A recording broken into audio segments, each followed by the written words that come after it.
Welcome to ASMM group में सभी बच्चों का स्वागत है। मैं महेंद्र अपने यूट्यूब चैनल पर लेकर आया हूँ मैकेनिकल इंजीनियरिंग क्लासेस, जिसमें सब टॉपिक चल रहा है थर्मोडायनेमिक्स।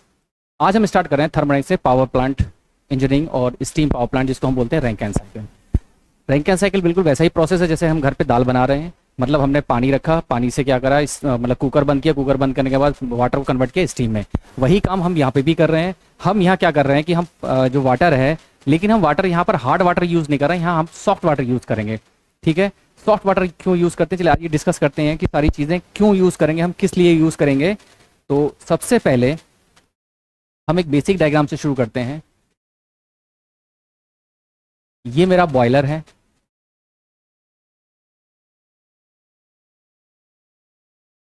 जहां पर मेरा प्रेशर कांस्टेंट रहेगा, या जिसको हम हीट एक्सचेंजर के नाम से भी जानते हैं। ठीक है, ये मेरी टरबाइन रहेगी।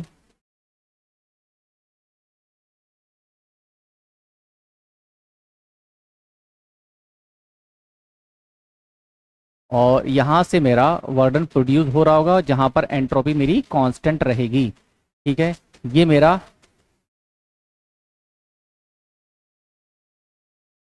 कंडेंसर रहेगा, जहां से मेरी हीट Q2 हीट रिलीज बाहर हो रही होगी। यहाँ पर मेरा ये भी हीट एक्सचेंजर है।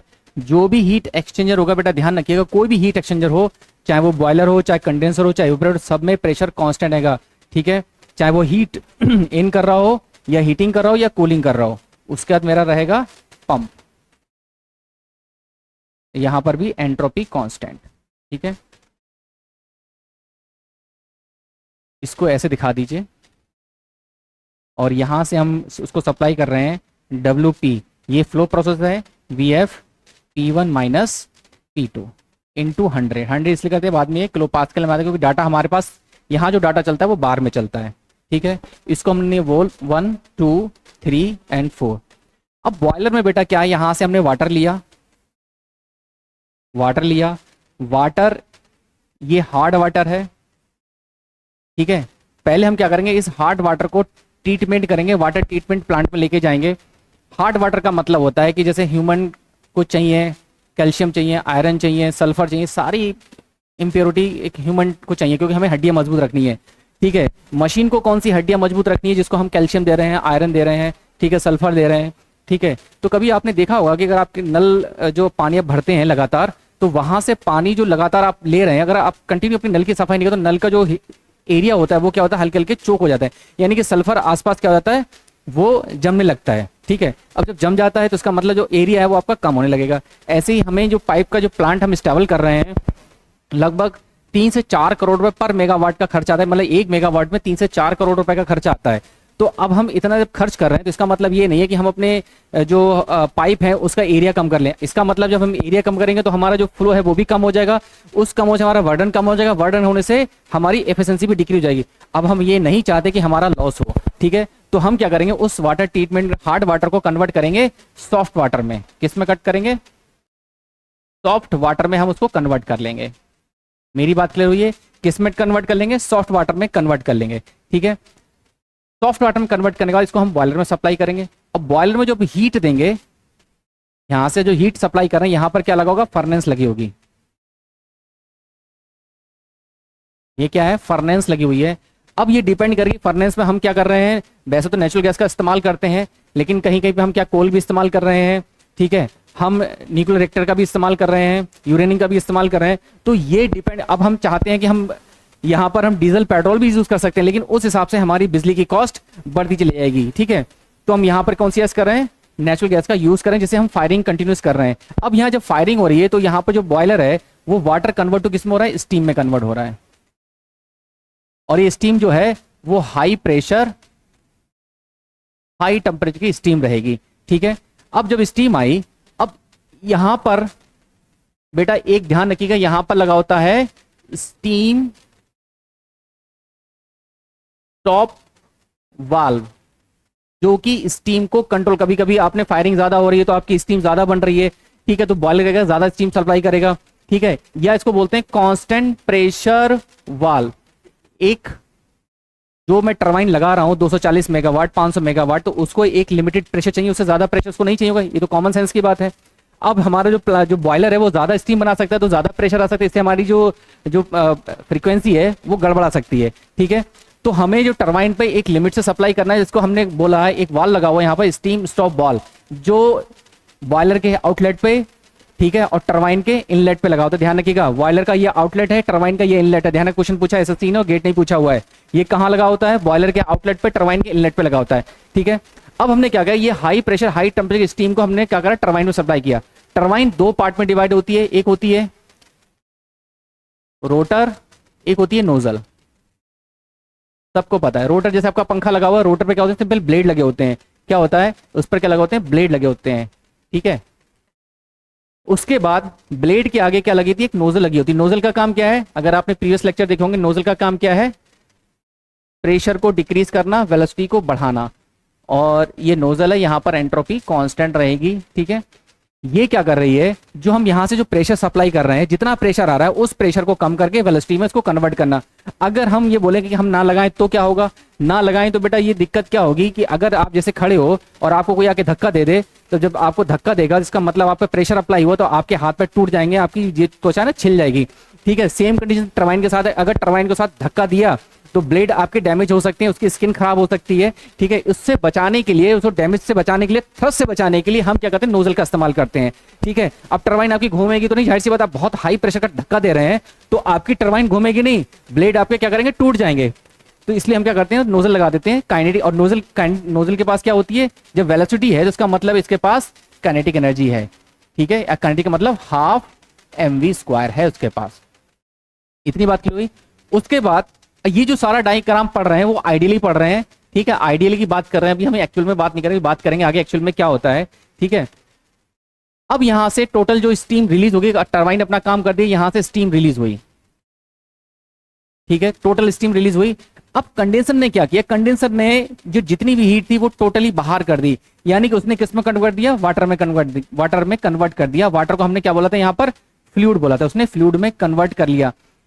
ध्यान रखिएगा, हमारे पास कोई भी डिवाइस ऐसा अब तक बना नहीं है कि दो फेस हैंडल कर सके, या तो वो लिक्विड हैंडल करेगा या फिर वो गैस हैंडल करेगा। कोई भी पंप एक साथ दो फेस हैंडल नहीं कर सकता। अभी बात करते हैं हम, यहां पर उसने वाटर में अब देखिए बेटा, यहां पर जैसे हमने बोला कि हाँ वाटर में कन्वर्ट किया, कोई भी ऐसा डिवाइस नहीं है कि परफेक्टली मैकेनिकल में कि वो 100% हीट को ट्रांसफर कर दे। भाई उसकी कुछ ना कुछ लंबाई, चौड़ाई, ऊंचाई कुछ ना कुछ तो होगी उसकी, जिससे हीट वो अपने अंदर रखेगा, बिल्कुल रखेगा, क्योंकि वो मैकेनिकल डिवाइस है। ठीक है, पूरी हीट यहां पर नहीं रिलीज करेगा।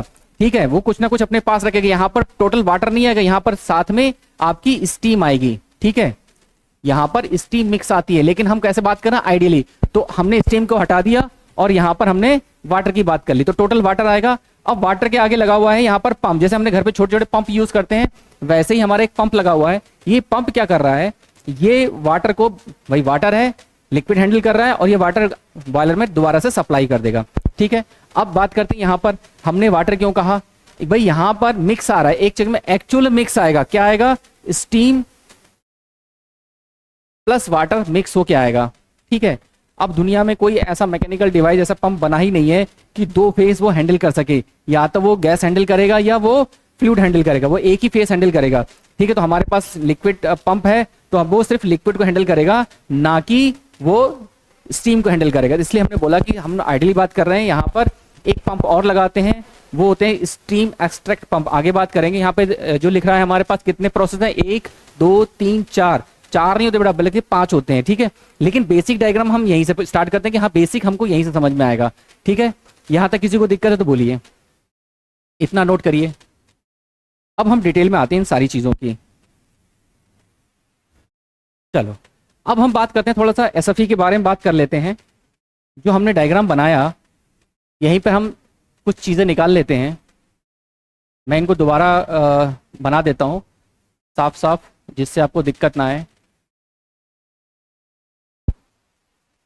यहीं पे हम कन्वर्ट कर लेते हैं और इस डायग्राम को ही याद रखना है।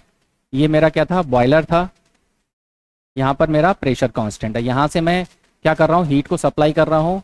ये मेरी टरबाइन है जहाँ से मेरा WT प्रोड्यूस हो रहा है। ठीक है, ये मेरा 1 पॉइंट है, ये मेरा 2 पॉइंट है, ये मेरा कंडेंसर है। ठीक है, और यहाँ से हीट मेरी रिलीज हो रही है, ये मेरा पंप है, ठीक है, जहां से मैं WP सप्लाई कर रहा हूं, और ये हो गया 3, ये हो गया 4, ठीक है।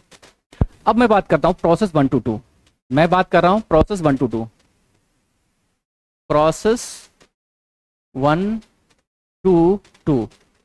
अच्छा, हमको ये पता है बेटा एफिशिएंसी क्या होती है, ये बोलते हैं output divide by input. Output क्या आ रहा है, W net divide by Q1, यही तो आ रहा है मेरे पास। चलिए इसको थोड़ा सा और आगे कर लेते हैं, उसके बाद आगे बात करेंगे। ये जो एफिशिएंसी है फॉर द रैंकाइन, ये हो गई 1 minus Q2 divide by Q1, यानी कि डब्ल्यू नेट क्या हो गया। अगर मैं एनर्जी को बैलेंस करूं तो देखो यहाँ बेटा इन WP हो रहा है, और इन क्या हो रहा है, प्लस Q1 इन हो रहा है, ठीक है, और आउटपुट क्या आ रहा है, WT हो रहा है, बराबर WT लिखो, फिर प्लस Q2 हो रहा है। अब हमने लिखा कि Q1 हीट को एक तरफ ले आइए, वर्डन को एक तरफ ले जाइए, WT minus WP, first law apply हो गया, यानी कि हमने बोला summation of delta Q is equal to summation of वर्डन, ये हीट का फर्स्ट लॉ का फॉर्मूला बन गया। चलिए अब प्रोसेस बात करते हैं, प्रोसेस 1 to 2 की। अब प्रोसेस 1 to 2 क्या है, process 1 to 2 for reversible adiabatic expansion, और यहां पर रिवर्सेबल एडियाबैटिक एक्सपेंशन का यूज नहीं करेंगे, यहां पर हम स्टडी फ्लो एनर्जी इक्वेशन का SFE का यूज करेंगे, स्टडी फ्लो एनर्जी इक्वेशन, जिसको हम शॉर्ट में बोलते हैं स्टडी फ्लो एनर्जी इक्वेशन। अब देखो जो भी हीट जाएगी वो H1 H2, ये फ्लूइड है तो HF, और ये H4 के फॉर्म में जाएगी, ठीक है, क्योंकि हमने बोला कि किसने बताया, मोलियर, और एंथैल्पी क्या होती है, इंटरनल प्लस वर्डन का, यानी कि दो एनर्जी का कॉम्बिनेशन है, ठीक है। अब देखिए प्रोसेस 1 to 2 लगा रहे हैं, यहां पर H1 इन हो रहा है, बाहर क्या जा रहा है, WT जा रहा है, प्लस बाहर क्या जा रहा है, H2 जा रहा है, तो WT मेरा निकल के आएगा बेटा H1 माइनस H2, एक ये बात निकल के आ गई। प्रोसेस 2 to 3, प्रोसेस 2 to 3, यहां पर भी स्टडी फ्लो एनर्जी इक्वेशन लगाएंगे, ठीक है, H2 इन हो रहा है, Q2 आउट हो रहा है, H3 भी आउट हो रहा है, मतलब जिसको हमने HF बोला है, ठीक है, तो Q2 मेरा कितना निकल के आ गया, H2 माइनस HF, ये मेरी इक्वेशन, ये फर्स्ट आ गई, ये सेकेंड आ गई प्रोसेस 2 में। अब प्रोसेस 3 to 4, प्रोसेस 3 to 4, यहां पर भी ऐसा भी लगा दीजिए। अब देखो प्रोसेस 3 to 4 जा रहे हैं, एक तो WP इन हो रहा है, WP इन हो रहा है, ठीक है, और क्या हो रहा है, प्लस HF इन हो रहा है, बराबर H4 आउट हो रहा है, तो WP मेरा बेटा हो गया H4 माइनस HF, ठीक है। तीसरी क्वेश्चन ये आ गई। अब मैं लगा रहा हूं प्रोसेस 4 to 1, तो 4 to 1 लगाऊंगा तो H4 अंदर जा रहा है, ठीक है, प्लस Q1 इन हो रहा है, बाहर क्या जा रहा है, H1, तो मेरा Q1 हो गया H1 माइनस H4, ठीक है। हमने SFE निकाली थी, एफिशिएंसी जो निकाली थी वो एफिशिएंसी हो गई W क्या 1 माइनस का Q2 मेरे पास बेटा कितना आया था, Q2 जो वैल्यू आई थी, कहीं लिखा हुआ, ये आई थी, ये आ गई मेरी H2 minus HF divide by Q1 कितना है मेरे पास, ये वैल्यू लिखी हुई है, ये जो वैल्यू है H1 माइनस H4, ठीक है। ये SSC ने भी बहुत बार पूछा हुआ है डायरेक्टली, तो ये याद रखिए efficiency for the Rankine cycle क्या होती है, 1 minus H2 minus HF divide by H1 minus H4, और इसका यूज सबसे ज्यादा हम न्यूमेरिकल पोर्शन में करेंगे, इसका न्यूमेरिकल पोर्शन बहुत बनता है, बहुत टफ बनता है, ठीक है। चलिए अब हम आते हैं अपने डायग्राम के ऊपर। ये हमारे पास एक डायग्राम है, अब यहाँ ये फुल डायग्राम है। अब देखिएगा बेटा आपसे ये पूछा गया था कि एक चीज और यहाँ पे कर लीजिए, ये जो बॉयलर है, इस बॉयलर में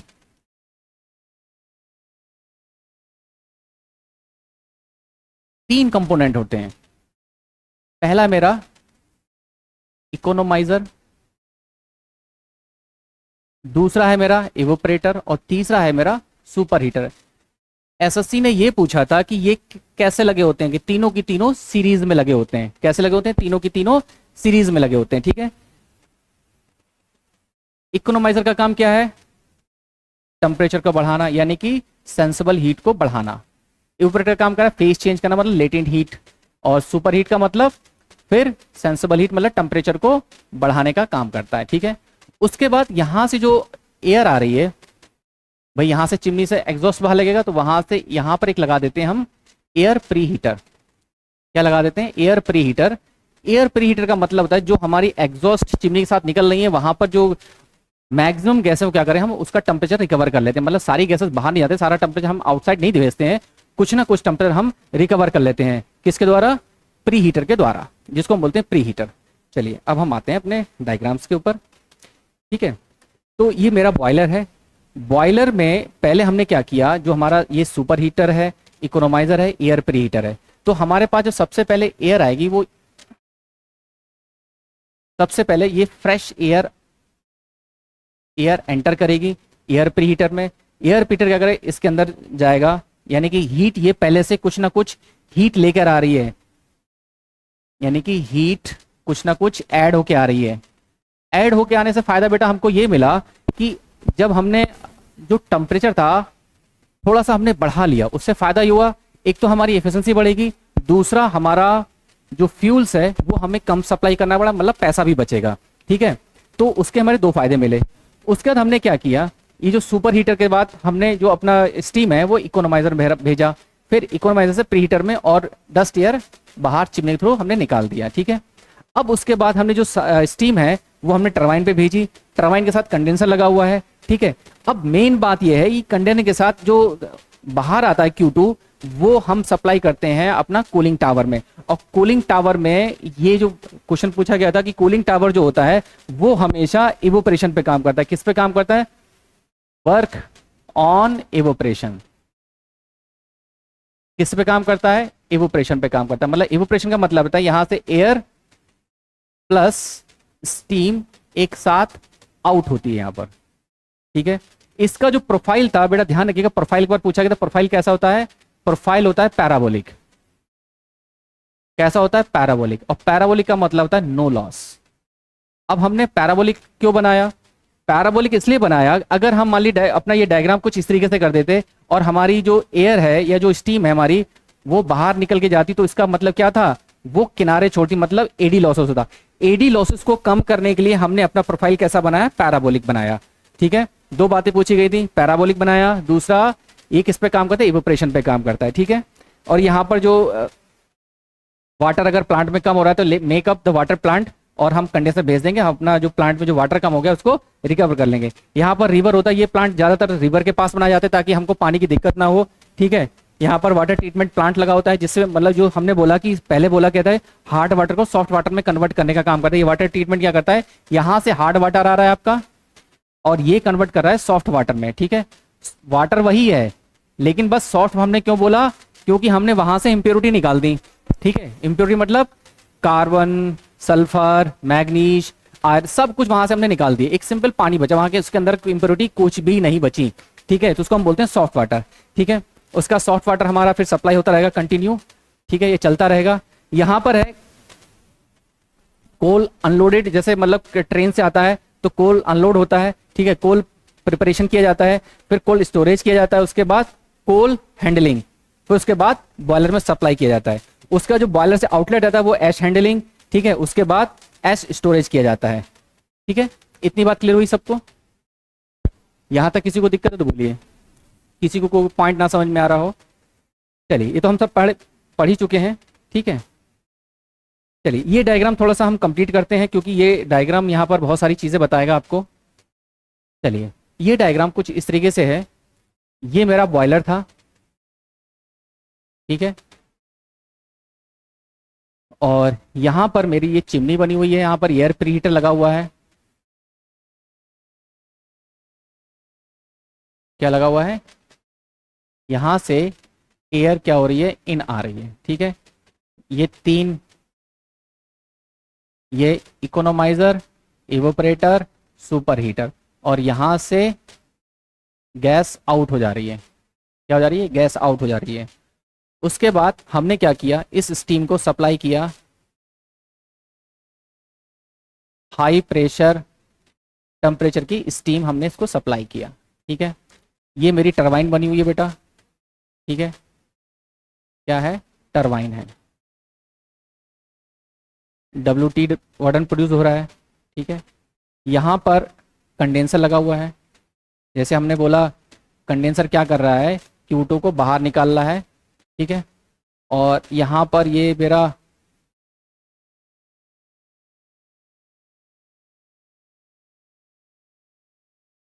एयर प्लस वेपर, उसको क्या बोला था, ये इवोपरेशन पे काम कर रहा है।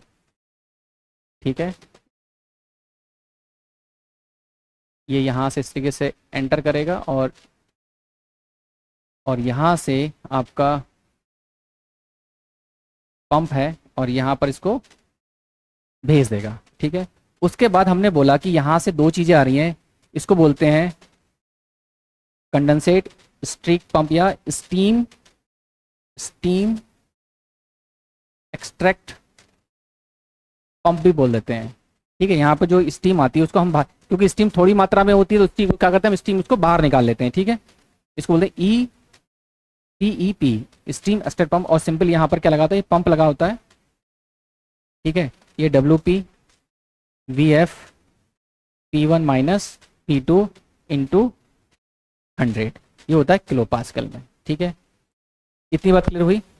और ये जो बन जाते हैं वो 1 2 3 4 और ये 5वां। ठीक है, बेसिकली एक्चुअली में 5 प्रोसेस होते हैं, लेकिन हमें पढ़ने कितने हैं, 4 प्रोसेस। अगर बाय द वे आपसे पूछता है कि कितने प्रोसेस होते हैं, अगर 5 आंसर है तो एक्यूरेट 5 आंसर है, वैसे हम पढ़ते हैं 4 आंसर, क्योंकि हमें आइडियल पढ़ना है। ठीक है, चलिए अब बात करते हैं बॉयलर की।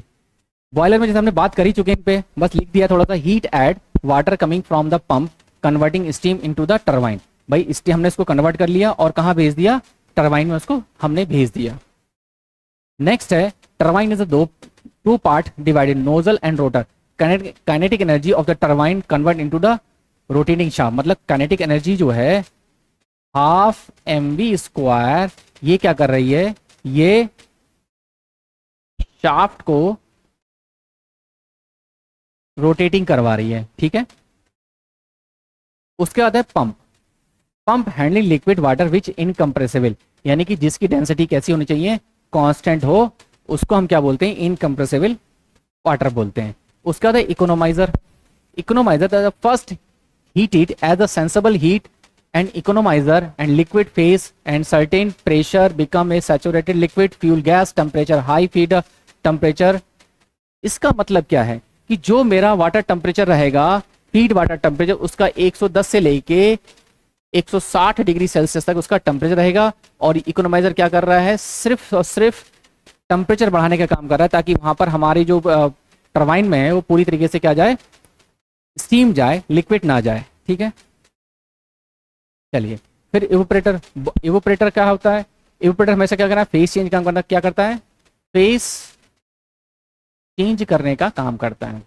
Proper face changing absorb latent heat vaporisation at the constant pressure and sensible heat changing into gas.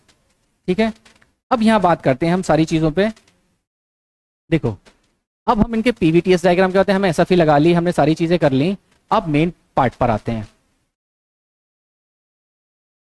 ये मेरा बॉयलर था, ये मेरी टरबाइन थी, ये मेरा पंप था, सॉरी कंडेंसर था, ये मेरा पंप था। ठीक है, सारी बातें हो गई। यहाँ से WT प्रोड्यूस हो रहा था। ठीक है, और यहाँ पर एंट्रोपी कांस्टेंट है, यहाँ से Q2 हीट रिलीज हो रही है, जहाँ पर मेरा प्रेशर कांस्टेंट है, यहाँ पर एंट्रोपी कांस्टेंट, यहाँ पर हम W पंप सप्लाई कर रहे हैं। ठीक है, यहाँ से हम Q1 सप्लाई कर रहे हैं, जहाँ पर मेरा प्रेशर कांस्टेंट है। तो हमने बोला 1 2 3 एंड 4। ठीक है, इतनी बात क्लियर हुई। अब हम बात करते हैं, सबसे पहले बात करते हैं PV डायग्राम की। PV डायग्राम कैसे बनाएंगे, इसको समझिए जरा बेटा। PV डायग्राम हम कैसे हैंडल करेंगे,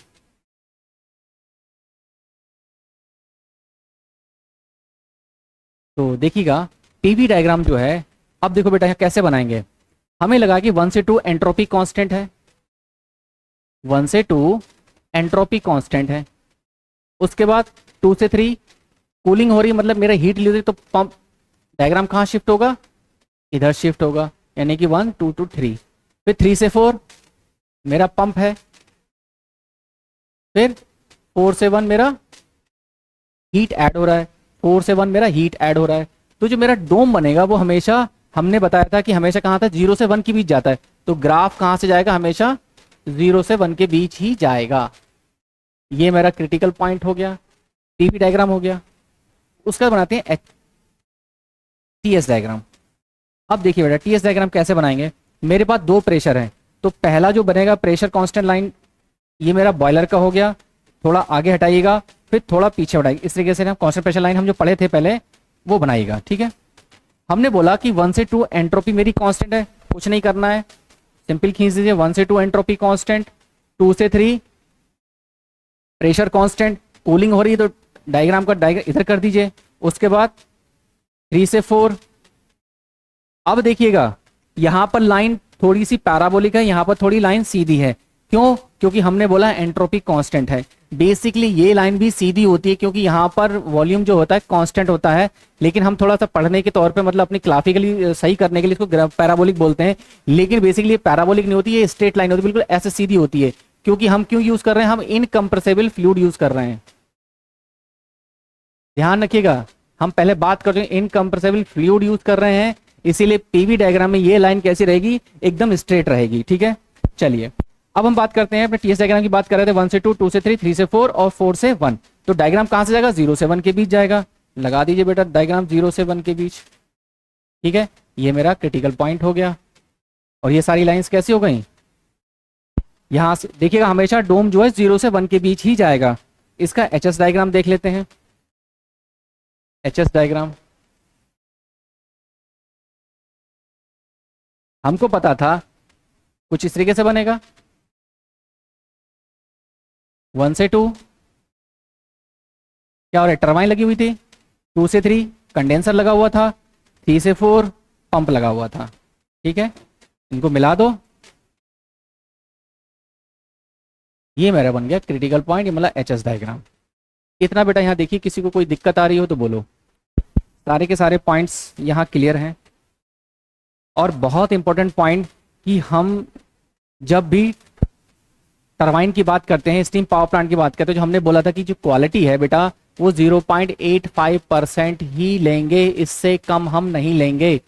अगर हमने इससे कम लिया तो दिक्कत क्या आएगी। अगर मैंने बोला कि मैं सिर्फ 100 में से 85 घटा दो तो 15 बचा, मतलब मैं 15% मैं वाटर अलाउ कर सकता हूं, ठीक है। उससे ज्यादा वाटर अलाउ नहीं करूंगा।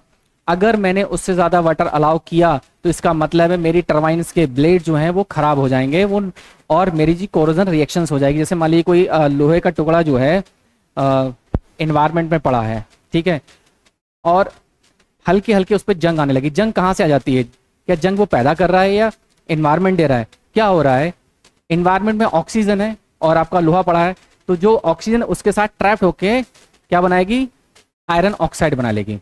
और जब आयरन ऑक्साइड बना लेगी तो वो क्या करेगी, वो लेयर टू कुछ टाइम के बाद वो लेयर वहां से हटना शुरू हो जाती है, मतलब लेयर के फॉर्म में वो टूटना शुरू हो जाती है, ठीक है। उससे बचाने के लिए हमें ऑक्सीजन इसमें ना जाए, ठीक है, उससे बचाने के लिए हम क्या करते हैं, हम अपनी क्वालिटी को मेंटेन रखते हैं। मतलब हम जो स्टीम की क्वालिटी है वो 0.85% हम उसको मेंटेन रखते हैं। अगर हम मेंटेन नहीं रख पाएंगे तो हमारी जो टरबाइन है वो ज्यादा दिन तक नहीं टिक पाएगी, ठीक है।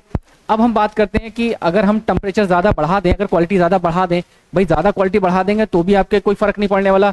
जो टेम्परेचर हम मैक्सिमम ले रहे हैं वो 550 डिग्री सेल्सियस से लेके 600 डिग्री सेल्सियस तक की हम आज तक पहुंच पाए हैं। और क्वालिटी कहीं बुक में 0.85 है, लेकिन जो विल्सन्स लाइन है 0.9 तक ली गई है, ठीक है। मतलब 10% वाटर को अलाउ कर रहे हैं वो, लेकिन जो स्टैंडर्ड है वो 15% तक वाटर अलाउ कर सकते हैं, उससे ज़्यादा हम अलाउ नहीं कर सकते। अगर हमने उससे ज़्यादा अलाउ किया तो हमारी टरबाइन डैमेज हो जाएगी, ठीक है। एक चीज यहां पर जान लीजिए कि ये जो कंडेंसर के बाहर जो हम जो वाटर हम इसमें सप्लाई कर रहे हैं, जो यहाँ से पानी आ रहा है वाटर, ठीक है, जो भी कौन सा वाटर है, सॉफ्ट वाटर है, सारा काम किस में हो रहा है, सारा का सारा काम इन्वायरमेंट में हो रहा है। ध्यान रखिएगा, एक क्वेश्चन याद आ गया तो देख लीजिए, सारा का सारा काम किस में हो रहा है, इन्वायरमेंट में हो रहा है। अब इन्वायरमेंट हो रहा है, इन्वायरमेंट में क्या है, ऑक्सीजन है, नाइट्रोजन है, सारी गैसेस मौजूद हैं। ठीक है, अब जब ये इन्वायरमेंट में हो रहा है, हमने वाटर ट्रीटमेंट प्लांट यहां से किया था, उसके बाद हमारे पास एक सारी गैसें हमने इम्प्योरिटी निकाल दी, लेकिन सारी गैसेस इसमें डिसॉल्व हो गई। अब डिसॉल्व हो गई तो उससे दिक्कत आएगी क्या, कि आपकी गैसें अगर ऑक्सीजन पहुंच गई तो क्या बना लेगी, आयरन के साथ आयरन ऑक्साइड बना लेगी। ठीक है, उससे बचाने के लिए हमने क्या किया, उससे पहले वाटर ट्रीटमेंट के बाद हमने क्या लगा दिया, डीरेटर प्रोसेस लगा दिया। डीरेटर प्रोसेस का मतलब होता है कि वहां पर जितनी भी गैसेस हैं उनको बाहर निकालने का काम करता है। क्या करता है, बाहर निकालने का काम करता है, जिससे आपकी टरबाइन में कोई गैसेस ना चली जाए। ये डीरेटर प्रोसेस है, और आपकी कोई गैसेस इसमें डिसॉल्व ना हो जाए, क्योंकि अगर डिसॉल्व हो गई तो टरबाइन को आपको नुकसान पहुंचा देगी। मेरी बात क्लियर हो रही है? ठीक है, तो ये आपका रैंकिन साइकिल था, पीवीटीएस थे, इनको एफिशिएंसी भी थी, सारी की सारी निकाल के हमने बता दी। अब आगे चलेंगे, जिसके नेक्स्ट लेक्चर में हम चलेंगे रीहीट और हीट वाटर हीटर के बारे में बात करेंगे, इस पर कैसे हम निकालते हैं। ठीक है, तो जो बच्चे देख रहे हैं, प्रॉपर देख रहे हैं, ठीक है, हम उनसे रिक्वेस्ट करते हैं कि सारी के सारी जो वीडियो हैं आप प्रमोट करिए, ताकि और बच्चों को फायदा मिल सके। ठीक है, और आपको अगर सही लग रहा हो तो शेयर और लाइक ज़रूर करिएगा। चलिए, thank you for watching my video.